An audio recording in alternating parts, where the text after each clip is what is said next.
Gikumpirma ni Davao City Mayor Inday Sara Duterte nga magpadayon ang pagpanghatag og regalo sa mga Duterte matag Pasko. Apan tungod sa pandemya, lahi ang sistema karong panahona. Ani ang dugang detalye sa live report ni Sheila Vergara Rubio. Sheila.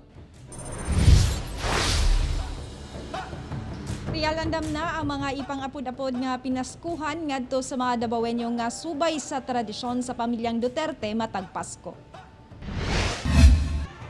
Naanda na nga matag Disyembre 25, mudagsa ang mga tao sa ancestral house ni President Rodrigo Duterte sa Taal, Bangkal, Davao City. Sanglit tagapanghatag kini og mga pinaskuhan, pagkaon ug mga papremyo. Bisan sa panahon nga si Mayor Inday Sara Duterte na ang midumala sa syudad, wala kini nawala nga tradisyon nga bisan og dili taga Davao muli niya og mahatagan. Matod ni Mayor Inday Sara nga manghatag gihapon sila og pinaskuhan karong tuiga. Apan pahimangno niya sa katawhan nga dili na moadto sa ilang balay sa Bangkal sanglit walay itukot nga magtapok nga tao bunga sa pandemya. Madayon gihapon siya pero lahi ang distribution nato this year. Walay distribution dito sa December 25 sa Taal.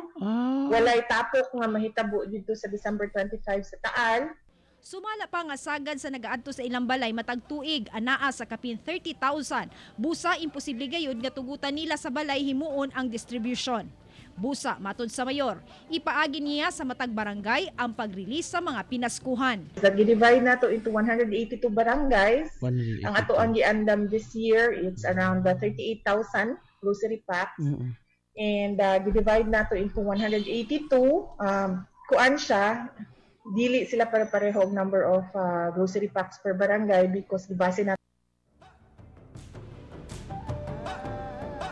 Riya lang nagkadayang barangay na ang mukoordina sa katawhan alang sa distribution sa grocery packs nga mo'y pinaskuhan ngadto sa katawhan. Real. Okay, daghang salamat Sheila Vergara Rubio.